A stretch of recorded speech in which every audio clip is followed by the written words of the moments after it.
Pemirsa, reuni 212 digelar hari ini di Monas, Jakarta Pusat. Sejumlah isu digaungkan dalam kegiatan itu mulai dari bencana di tanah air hingga masalah di Palestina. Acara tahun ini berbeda karena digelar pertama kali di sore hari. Pihak panitia mengatakan tidak ada alasan khusus terkait pemindahan waktu penyelenggaraan reuni. Reuni 212 dimulai pukul 5 sore tadi hingga pukul 8 malam ini. Acara diisi dengan doa, zikir, muhasabah, istighosah, dan sholat gaib bagi korban bencana alam di Sumatera dan Aceh. Masa juga tak lupa mendoakan rakyat Gaza di Palestina yang masih menjadi korban kekejian pasukan Israel.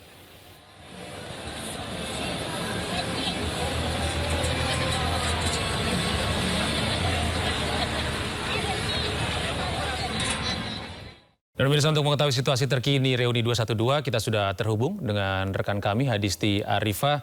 Selamat sore Hadisti, apakah reuni 212 masih berlangsung di sana?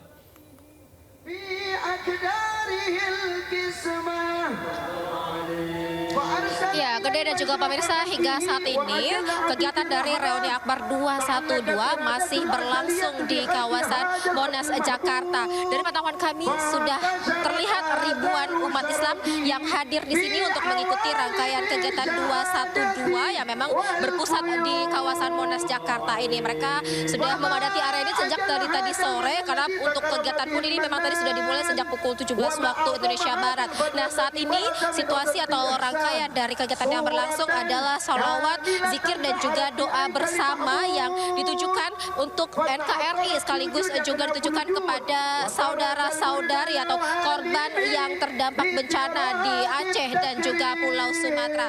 Dan untuk tahun ini reuni 212 mengusung tema revolusi akhlak untuk selamatkan NKRI dari penjahat dan juga memerdekakan Palestina dari penjajah.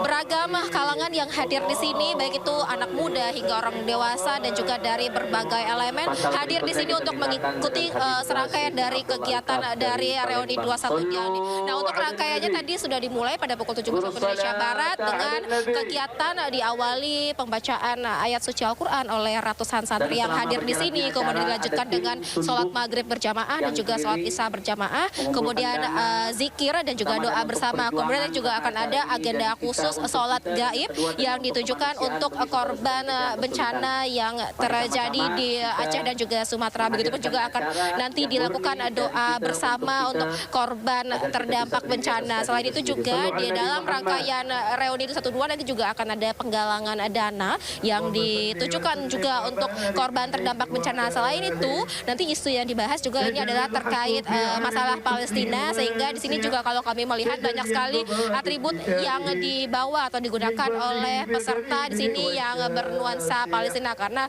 isu kemerdekaan Palestina ini masih dengan lantang disuarakan dalam kegiatan pada hari ini. Kemudian juga terkait tokoh ataupun juga pejabat negara, ada beberapa yang sudah terkonfirmasi hadir, diantaranya adalah Gubernur dan juga Wakil Gubernur DKI Jakarta Pramono Anung dan juga Rano Karno. Kemudian nanti juga pendiri Front Pembela Islam juga turut hadir untuk memberikan tausiah di dalam rangkaian kegiatan reuni 212 ini. Gede. Kami Hadisti Arifah melaporkan langsung terkait dengan reuni 212 langsung dari Monas, Jakarta Pusat. Kini kita beralih ke informasi berikutnya pemirsa. Gubernur Jawa Barat periode 2018-2023 Ridwan Kamil hari ini memenuhi panggilan KPK. RK mengaku sangat menanti kesempatan ini untuk meluruskan berbagai isu yang selama ini beredar.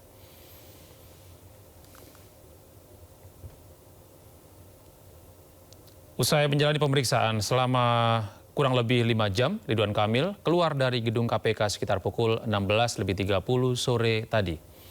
RK menjelaskan kehadirannya untuk memberikan klarifikasi kepada penyidik KPK berkaitan dengan perkara kasus dugaan korupsi pengadaan iklan bank tahun 2021 hingga 2023. Ia pun mengaku tidak mengetahui kasus pengadaan iklan bank tersebut.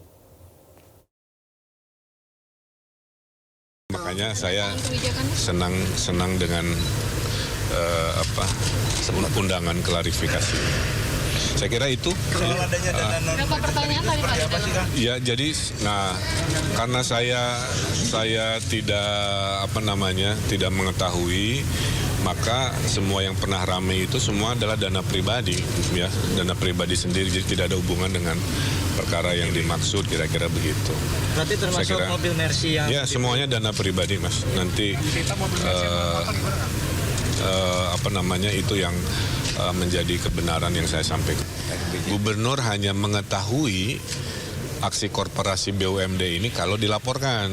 1 oleh direksi, 2 oleh komisaris selaku pengawas, 3 oleh kepala biro BUMD atau kayak menteri BUMN-nya kan. 3 ini tidak memberi laporan semasa saya jadi gubernur. Makanya kalau ditanya saya mengetahui, saya tidak tahu. Apalagi terlibat saya tidak mengetahui, maka semua yang pernah ramai itu semua adalah dana pribadi, ya, dana pribadi sendiri, jadi tidak ada hubungan dengan perkara yang dimaksud, kira-kira begitu. Berarti termasuk mobil Mercy yang... Ya, semuanya dana pribadi, Mas. Nanti. Sementara itu, pemirsa, KPK menetapkan 2 tersangka dugaan kasus korupsi pembangunan jalur kereta api di lingkungan Direktorat Jenderal Perkeretaapian Medan, Sumatera Utara. Mengenakan rompi orange, Mukhlis Hanggaeni Capah dan Edi Kurniawan Winarto ditetapkan KPK sebagai tersangka pembangunan jalur kereta api di wilayah Medan, Sumatera Utara. Keduanya adalah mantan pejabat pembuat komitmen atau PPK di Balai Teknik Perkeretaapian periode 2021 hingga 2024. KPK menyatakan keduanya terlibat kasus suap proyek pembangunan dan pemeliharaan jalur kereta api di Sumatera, Jawa, dan Sulawesi di Kementerian Perhubungan. Mukhlis dan Edi juga diduga mengatur untuk memenangkan lelang proyek penggarap jalur kereta. Keduanya telah ditahan di Rutan Kelas 1 Jakarta Timur.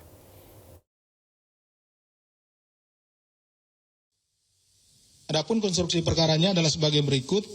Terdapat beberapa perbuatan pengkondisian yang dilakukan oleh MHC beserta staf yang membantunya terkait paket-paket pekerjaan yang menjadi kewenangan sebagai PPK. Jadi PPK memiliki kewenangan dalam pengkondisian dalam paket-paket pekerjaannya. Salah satunya perbuatan penyimpangannya itu pengkondisian. Seharusnya itu tidak terjadi. Yaitu pembangunan emplasemen dan bangunan stasiun Medan tahap 2 JLKAMB baik dengan berkoordinasi bersama Pokja paket pekerjaan JLKA. Kita beralih ke informasi berikutnya, pemirsa. Komisi Informasi Pusat atau KIP menolak gugatan sengketa informasi terkait ijazah Presiden ke-7 Republik Indonesia Joko Widodo yang diajukan kelompok bongkar ijazah Jokowi atau Bon Jowi. Putusan ini dibacakan Hakim Ketua Majelis Komisioner KIP Rospita Vici Paulin dalam sidang putusan sela dengan Polda Metro Jaya. Gugatan ditolak karena batas waktu pengajuan permohonan penyelesaian sengketa informasi publik tidak memenuhi jangka waktu yang sebagaimana diatur.